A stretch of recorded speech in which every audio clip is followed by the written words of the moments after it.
Hello everyone. This is the module 2, lecture number 2, okay, in design of concrete structures KCE 601. In the previous lecture we have discussed about the behavior of shear in the beam, RC beam. Now we have designed the shear strength of the beam. Okay. So, first of all let me introduce to myself Indresh Kumar Singh, Faculty of Civil Engineering Department, BBD NIIT Lucknow. Okay. So, design of concrete structure in which KCE 601 subject code, and we come here module 2nd lecture number 2 and design of shear strength of reinforced concrete. Before we going to the next topic in this, I want to tell you something that in the IS code which is given a nominal shear stress, that is denoted by the tau v. Okay. First of all if we discuss about the working stress method or what is the formula of shear stress, means if we want to explain, then this here we discuss about the कि ये जो हमारा curve बन रहा था इसके कारण जो shear stresses आ रही थी वो shear stresses आपकी क्या थी, वो आपकी होती थी JD VJD. ओके. वहाँ पर जो VJD था ये हमारा लीवर आर्म JD हो जाता था. अगर कोई बीम का क्रॉस सेक्शन है, कट किया जाए, आगे बनाते हैं क्रॉस सेक्शन आपका यहाँ पर, तो देखिए अगर क्रॉस सेक्शन हम एक बीम का कट करके लाएं तो हमको पता है कि यहाँ पर एक कंप्रेशन होगा और एक टेंशन, इनके बीच की जो डिस्टेंस होती है वो लीवर आर्म होती है. ठीक है. तो इनके कारण जो फार्मूला बना था वो आपका था, जो आपका फार्मूला आपको बताए हम, ये V अपान BJD आप देखेंगे कुछ बुक में. लेकिन जब IS कोड ने कहा कि ये हम ऐसे सिंप्लिसिटी के लिए एक ब्लॉक बना लेंगे, दिस इज द आपका एक्चुअल एवरेज डिस्ट्रीब्यूशन. ठीक है. ये वाला आपका एवरेज डिस्ट्रीब्यूशन हो जाता है और ये आपका एक्चुअल डिस्ट्रीब्यूशन था. ठीक है. तो इसमें जब हम मैक्सिमम shear स्ट्रेस जो ये लेंगे, जो डिजाइनिंग के लिए लेंगे, ये टाउ V से डिनोट कर रहे हैं, तब फिर हमारा फार्मूला बन जाता है tau V equal to VU upon BD. ठीक है. ये IS कोड ने आपको बताया है. तो ये वाला फार्मूला है tau V equal to VU upon BD. ठीक है. ये क्या है, shear force due to the design load, जितना भी बीम में आएगा वो VU होता है. और V क्या है, विड्थ ऑफ रेक्टेंगुलर बीम, और width of wave VW for the flange beam अगर कहीं पे दी गई तो ये भी हम वेव की रखेंगे. Where is the D is the effective depth. अगर ये कह रहे हैं कि जो बीम अगर आपकी वेरी कर रही हो इन डेप्थ में, अगर बीम कुछ ऐसे बनी हो टेपर टाइप में, वेरी कर रही है इसकी डेप्थ, तब जो फार्मूला आप यूज करोगे वो आपका ये हो जाएगा VU अपान VD, तो सेम रहेगा, प्लस माइनस ऊपर हो जाएगा MU अपान T tan बीटा. ठीक है. कितना वेरी कर रहा है उसके बेसिस पे ये फार्मूला हो जाएगा. इस फार्मूले में आप देख सकते हो कि T ये सारी चीज़ें क्या है आपकी, सेम जो पहले थी. Bending moment at the section वहाँ पे होगा, angle between top and the bottom, ये जो भी रहेगा आपका. ठीक है. और साइन पॉजिटिव नेगेटिव ले लेंगे हम लोग. ठीक है. तो अब आपका जो है कि design of shear strength of reinforce concrete, हमने ये देख लिया कि अगर हमारी कोई बीम में जो हमारी शियर में फेल्यूर कर रही थी, ये बीम है और इसमें अगर क्रैक्स आ रहे हैं, ठीक है, अगर ये क्रैक्स आ रहे हैं आपके, तो इनको प्रिवेंट करने के लिए हम क्या करेंगे, इसमें कुछ ऐसे स्टीरप्स प्रोवाइड करेंगे. ठीक है. ये स्टीरप्स वर्टिकल हो सकती है और इंक्लाइन भी हो सकती हैं.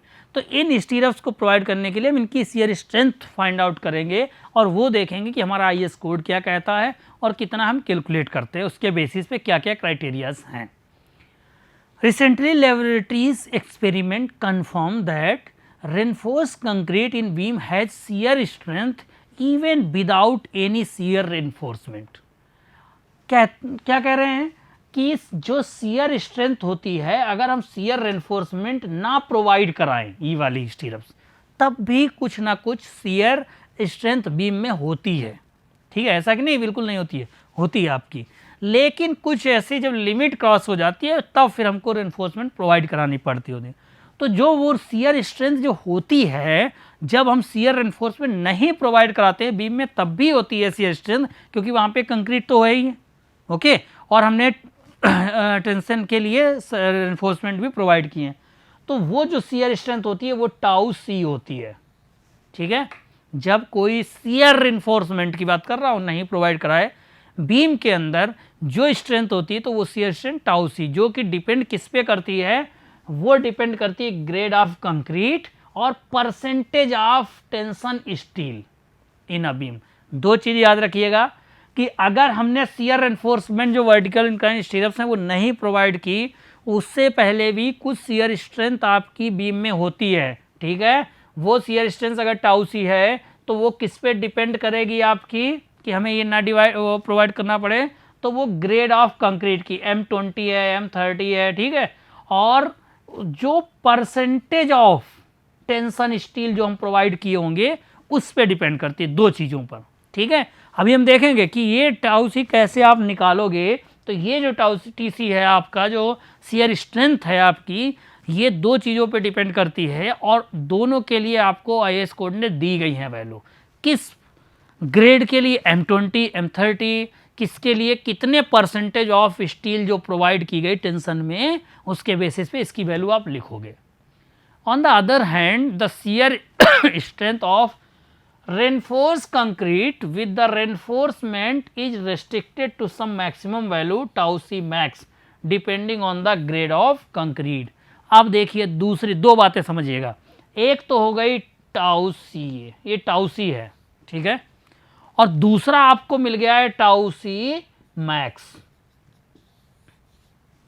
दो चीजें, ठीक है, दोनों चीजों को समझिए ध्यान से कि जब हम उसमें रेनफोर्समेंट चेक कर रहे हैं, कोई भी बीम को चेक कर रहे हैं कि उसमें शियर स्ट्रेंथ क्या है, ठीक है, हम जो डिजाइन करने जा रहे हैं शियर स्ट्रेंथ पे रेनफोर्समेंट पे, तो वो जो डिजाइन बीम करोगे वो tau C and tau C max, ठीक है, इन दोनों के बीच में ही हमको डिजाइन करना है।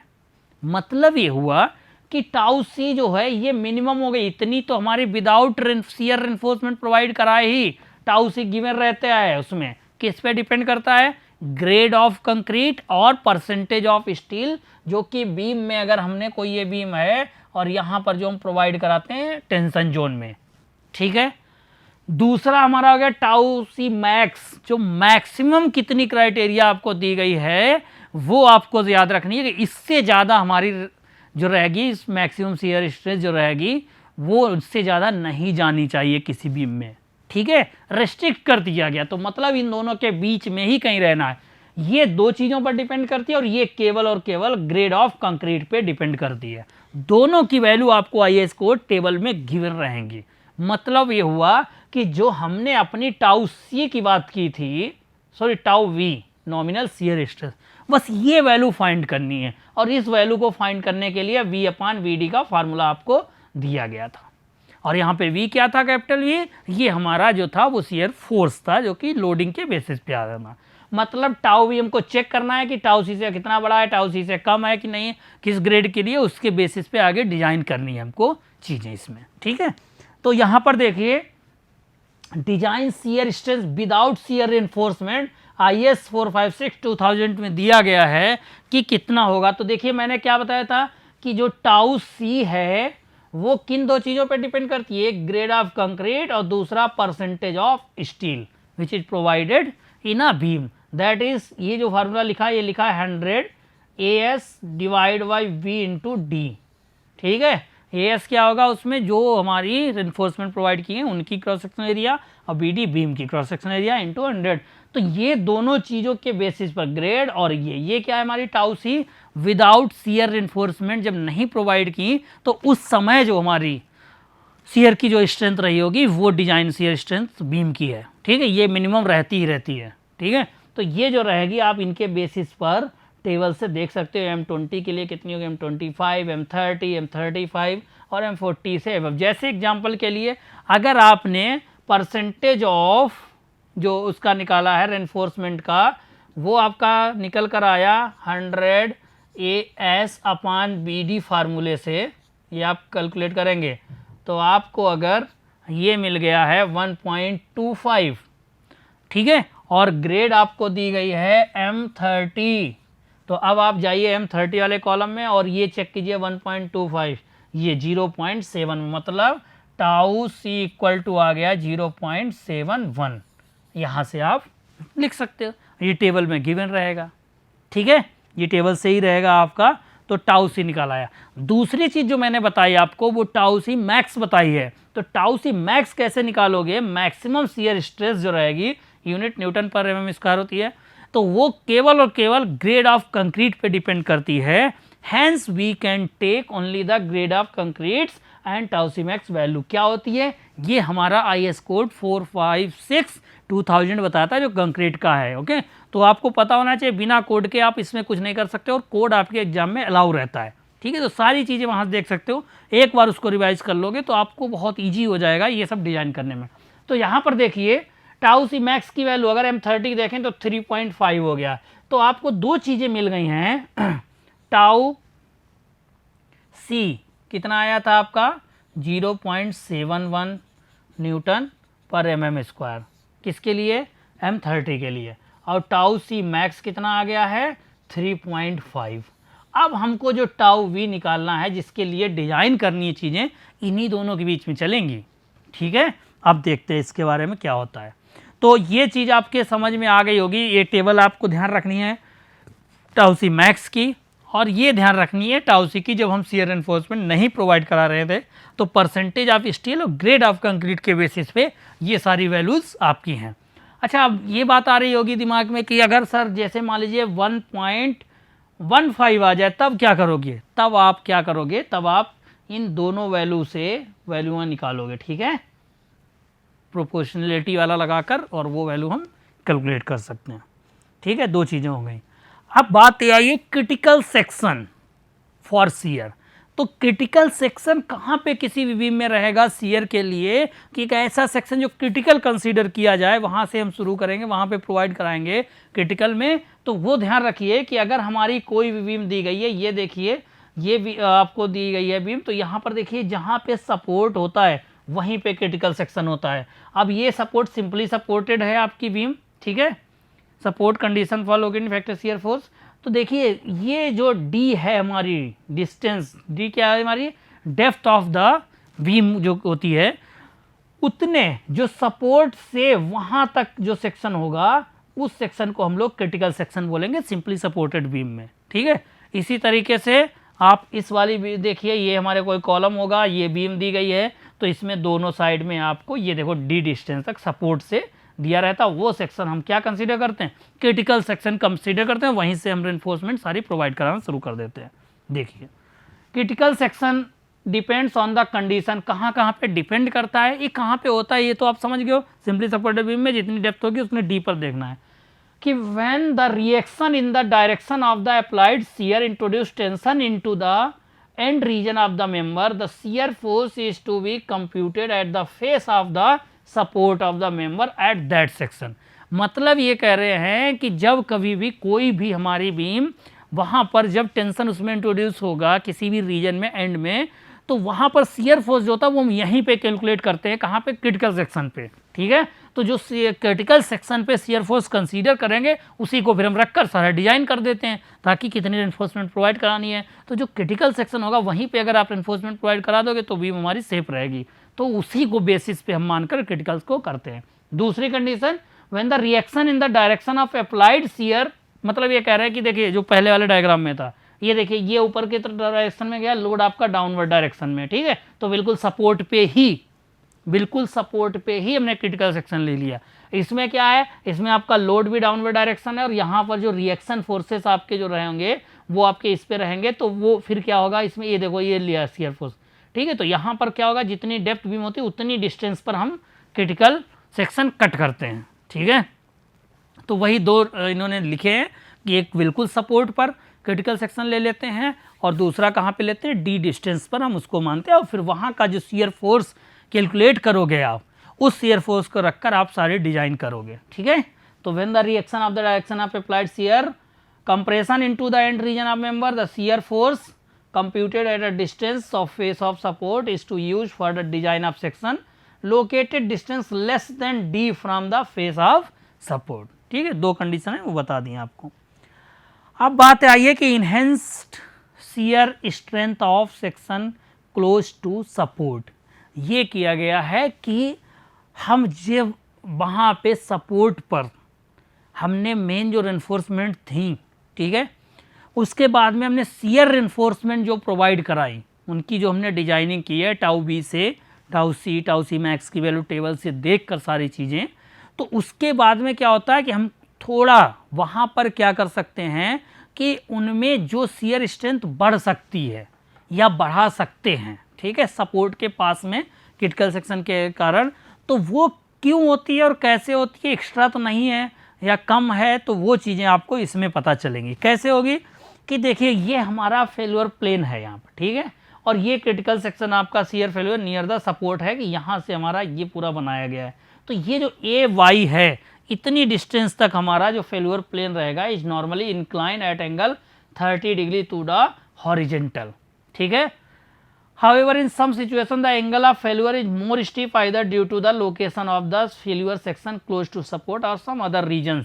ये कह रहे हैं कि जो फेल्यूर प्लेन होता है वो आपका नॉर्मली जो इंक्लाइन होता है वो 30 डिग्री का होता है हॉरिजेंटल के साथ में, ये वाला, ठीक है। और तो अब देखिए यहाँ पर कि जो इनहेंस शियर स्ट्रेंथ होती है वो कितनी हम प्रोवाइड करा सकते हैं, that is 2 equal to d tau c और upon a v, where a v क्या है, horizontal distance of section from the face of the support, जो हमने यहाँ पर बताई थी कि सपोर्ट से उस क्रिटिकल जहाँ पे आप सेक्शन कट कर रहे हो, क्रिटिकल सेक्शन, ये वाली डिस्टेंस जहाँ पर, ये ध्यान से देखिए, ठीक है, समझ गए हो, जो हमारा फेल्यूर हो रहा होगा शियर फेल्यूर, तो उसके कारण जिस पॉइंट पर ये जाकर मिल रहा होगा, तो यहाँ से हम जो सेक्शन कट करेंगे, ये डिस्टेंस जो होती है वो ए वी डिस्टेंस है। तो इससे हम क्या निकालेंगे, इन्हेंसमेंट ऑफ शियर स्ट्रेंथ करेंगे, तो उसमें कितनी इन्हेंस करेंगे, तो जो टाउ सी था आपका, ओके, जो कि हमारा जब रेनफोर्समेंट नहीं प्रोवाइड कराते थे वहाँ से वैल्यू आ जाती थी कि इतनी हमारी स्ट्रेंथ उसमें मान लेते थे, तो वही हम स्ट्रेंथ को प्रोवाइड करेंगे अब। तो इसके लिए हम क्या करें, effective depth of beam D, design shear strength of concrete before the enhancement जो थी टाउ सी, जब इन्हेंसमेंट नहीं किए, और ए बी क्या है, horizontal distance of section from the face. तो ये फार्मूला याद रखिएगा, 2 इन्हेंसमेंट स्ट्रेंथ क्या होती है बीम की, वो 2 D tau C upon A B होता है, ठीक है। अब बात ये आई है कि जो हम वहाँ पे रेनफोर्समेंट वर्टिकल या इंक्लाइन जो स्टीरअप्स प्रोवाइड कराएंगे वो मिनिमम कितनी प्रोवाइड कराएंगे, ठीक है। समझिए बात को, देखिए अभी तक आप क्या समझ चुके हो कि कोई बीम है, बीम में जब हमने लोड लगाया तो उसके कारण क्या हुआ, बेंडिंग फोर्स जनरेट हुआ वहाँ पे, वो बेंडिंग आपका क्या होगा, बेंडिंग फोर्स जो होंगे आपके, बेंडिंग मोमेंट वेरी करेगा सेक्शन पे, उसके कारण क्या होता है, वहाँ पे शियर जनरेट होता है। तो शियर फोर्सेज जितने होंगे, अब उनके कारण जो हमारा क्या होगा कि जो भी वहाँ पर बीम में स्ट्रेसेस आएंगी आपकी, ठीक है, तो जो उनकी स्ट्रेसेस आएंगी, चाहे बेंडिंग स्ट्रेसेस होंगी, उनको फ्लेक्सुरल स्ट्रेसेस बोलोगे, और शियर स्ट्रेसेस होंगी, तो वो शियर स्ट्रेसेस सपोर्ट पे होंगी, ठीक है। तो उनके कारण जो क्रैक्स आएंगे, तो हमने देखे कि डायगोनल क्रैक्स भी बोलते हैं जो सपोर्ट पे रहते हैं, वर्टिकल क्रैक्स जो कि बिल्कुल जहाँ पे मैक्सिमम बेंडिंग मोमेंट होता है। अब उन जो हमारा मान लीजिए सपोर्ट पे ले डायगोनल शियर, तो हमको क्या होगा, जो शियर क्रैक्स आ रहे हैं उनको प्रिवेंट करने के लिए वहाँ पे हमको रेनफोर्समेंट प्रोवाइड करानी है। अब वो तो पूरी बीम में आएंगी, ठीक है, तो अब हमको ये देखना है कि जो हम रेनफोर्समेंट प्रोवाइड कराएंगे उनका कितना डायमीटर होना चाहिए, कितनी रेनफोर्समेंट हम प्रोवाइड करा सकते हैं, कितनी कम कितनी ज़्यादा, स्पेसिंग कितनी बीच में होनी चाहिए, ये सारी चीज़ें आईएस कोड ने बताई हैं, ठीक है। तो हम क्या करते हैं कि उसमें देखते हैं कि जब वो शियर रेनफोर्समेंट प्रोवाइड कराते हो तो कितनी क्रिटिकल जो शियर स्ट्रेंथ होती है मैक्सिमम वो कितनी होती है, वो ग्रेड ऑफ कंक्रीट पे डिपेंड करता है कि कौन सी आप कंक्रीट प्रोवाइड करा रहे हो, उसके बेसिस पे वो हम डाल सकते हैं उसमें शियर रेनफोर्समेंट, ओके। और जब शियर रेनफोर्समेंट नहीं प्रोवाइड करते हो तब भी थोड़ी बहुत तो शियर स्ट्रेंथ होती है, तो वो शियर स्ट्रेंथ क्या होती है, वो आपकी उसमें गिवन रहती है, वो डिपेंड करती है जो परसेंटेज ऑफ स्टील उसमें पहले से आप प्रोवाइड कराए हुए होते हो और ग्रेड ऑफ कंक्रीट दोनों के बेसिस पे। तो दोनों टेबल पता चल गई। उसके बाद हमने देखा है कि चलिए ठीक, जो हम टाउ वी कैलकुलेट करेंगे नॉमिनल शियर स्ट्रेस, जो कि बीम का हमने स्ट्रेस डिस्ट्रीब्यूशन कर्व बनाया था, तो उसमें हमने थोड़ा पैराबोलिक था, उसको हमने क्या मान लिया, नॉर्म एवरेज मान लिया था। तो वहाँ पे टाउ वी जो हमारा फाइबर पे मिल रहा था उसका फार्मूला था B V upon B D. अब वो V U upon V D, ठीक है, वहाँ से हम कैलकुलेट करेंगे। अब बात हमको ये मिल गई कि स्ट्रेस मिल गई वहाँ पे, ठीक है, कौन सी, जो हमारी कोई भी रिइंफोर्समेंट वहाँ शियर स्ट्रेस प्रोवाइड कराएंगे। अब उसमें अगर हम एरिया से मल्टीप्लाई करेंगे हमको शियर स्ट्रेंथ का फार्मूला मिल जाएगा, एरिया का मिल जाएगा, वो फोर्स का मिल जाएगा, ठीक है, वो हम प्रोवाइड कराएंगे। बात यार है कि कितनी मिनिमम शियर रिइंफोर्समेंट आप प्रोवाइड करा सकते हो शियर में, ठीक है, मेन क्या है कि शियर में कितनी मिनिमम प्रोवाइड करा सकते हो। तो वो मिनिमम, पहला पॉइंट याद रखिए मिनिमम में, कि minimum shear reinforcement in the form of stirrups. बात हम वही कर रहे हैं कि कैसे प्रोवाइड कराते हो। देखो इस तरीके से होती है, जैसे अगर क्रॉस सेक्शन बनाए हम तो आपको कुछ इस तरीके से दिखेगा, ठीक है, ऐसे लाते हो और यहाँ पर फिर हमारा इस तरीके से घुमा देते हो। ऊपर भी ये वाली तो हमारी टेंशन में रेनफोर्समेंट प्रोवाइड की गई होंगी ऐसे, और ये कंप्रेशन में होंगी। इनको हैंगिंग भी बोलते हैं, क्यों, क्योंकि नहीं भी ज़रूरत है तो फिर क्या करते हैं, ये हम प्रोवाइड करते हैं इनको होल्ड करने के लिए, ठीक है। तो ये जो स्टीरप्स हुई हैं, अब देखिए यहाँ पर एक ये है और एक ये, दो लेग हुए तो इसको टू लेग बोलेंगे, और कहीं कहीं पे तो ऐसे प्रोवाइड करा देते हैं तो इसको वन लेग बोलते हैं, ठीक है। तो ये जो हम स्टीरप्स प्रोवाइड करा रहे हैं, देखिए ऐसे दिखती होंगी आपको, वो कितनी प्रोवाइड कराओगे मिनिमम, तो उसके लिए कोड में फार्मूला ये दिया गया, A S V upon V into S V greater or equal to 0.4 upon 0.87 F Y. अब यहां पर देखिए आपकी एफ वाई ये ग्रेड ऑफ स्टील पे डिपेंड कर रहा है, ठीक है, कि कितना आप प्रोवाइड करा सकते हो। वी तो विड्थ हो गई आप बीम, और एस वी क्या है, यहाँ पर आपकी जो स्पेसिंग रहेगी, ठीक है। तो यहाँ पर आप देख सकते हो कि मिनिमम जो रेनफोर्समेंट हम प्रोवाइड करा रहे हैं वो ग्रेड ऑफ कंक्रीट पे नहीं डिपेंड कर रहा है, ये किस पे डिपेंड कर रहा है, characteristics strength of the stirrups reinforcement जो होती है, ठीक है, उस पे डिपेंड कर रहा है, which shall not be taken greater than 415 newton per m square, ठीक है। तो ये चीज़ हो गई। तो आपकी जो मिनिमम रहेगी यहाँ पर ए एस बी क्या, total cross section area of stirrups legs effective in share, जो लेग्स हमने बात की है इस तरीके से ये प्रोवाइड किए, ठीक है। तो अगर एक ही लेग प्रोवाइड करोगे तो वन लेग होता है, जब टू बन जाए तो टू, इसी तरीके से हमारा और भी बनता है ऐसे 3 लेग 4 लेग, ठीक है। तो इस तरीके से प्रोवाइड कराते हैं। एस वी क्या है इस फार्मूले में, stirrups spacing along the length of the member होती है, विड्थ ऑफ द बीम होती है, तो विड्थ ऑफ बीम अगर कोई फ्लैंज बीम है तो वो वेब की रखी जाएगी। Characteristics strength of the स्टीरअप reinforcement होती है, उसी पे डिपेंड करता है हमारी कितनी मिनिमम आप प्रोवाइड करा सकते हो, ठीक है। तो above provision is not applicable for member of minor structure importance such है लिंटेल। अच्छा, अब ये जो मिनिमम रेनफोर्समेंट है कुछ जगह नहीं प्रोवाइड कर सकते, बीम के लिए ठीक है, जैसे लिंटेल हम प्रोवाइड कराते हैं, ठीक है, उनके लिए नहीं हमारा वैलिड है, समझ गए। Calculated as that half of the permissible. तो minimum shear reinforcement provided as follows, any sudden failure of beam is prevented of concrete cover worsted and the bond of the tension steel is lost। ये सारे provisions हैं, ठीक है। Section beam effective width, tie effect of the compression, ये आप देख सकते हो। बात हमारा IS 456/2000 क्या कहता है कि maximum spacing of shear enforcement measure along the axis of members shall not be more than 0.75 D for vertical stirrups and D is the inclined stirrups at 45 degree. ये बात आपको ध्यान रखनी है कि जो मेंबर में स्पेसिंग है वो मैक्सिमम आप स्पेसिंग जो है आपकी, ठीक है, वो 0.75 डी से ज़्यादा नहीं प्रोवाइड करा सकते हो जब वर्टिकल स्टीरप्स प्रोवाइड करा रहे हो, और डी से ज़्यादा प्रोवाइड नहीं करा सकते हो जब इंक्लाइन स्टीरप्स प्रोवाइड करा रहे हो। ये हमारा कोड कहता है, ये ध्यान रखने वाली बात आपकी है, ठीक है। तो यहाँ पर आपको ये ध्यान रखना है, कैसे होता है ये बताएंगे हम आपको नेक्स्ट लेक्चर में। तो ये ध्यान रखिएगा 2 पॉइंट्स कि जो हमारी शियर एनफोर्समेंट प्रोवाइड कराते हैं उसमें जो स्पेसिंग होती है, तो स्पेसिंग मैक्सिमम कितनी प्रोवाइड करा सकते हो वो आपको बताएगी कि अगर वर्टिकल स्टीरप्स प्रोवाइड करा रहे हो तो 0.75 डी, अगर इंक्लाइन करा रहे हो तब डी, ठीक है, एट 45 डिग्री पर जब इंक्लाइन होगा, समझ गए हो। ओके, तो नेक्स्ट क्लास में और डिस्कस करेंगे इसके बारे में। Okay class, thank you.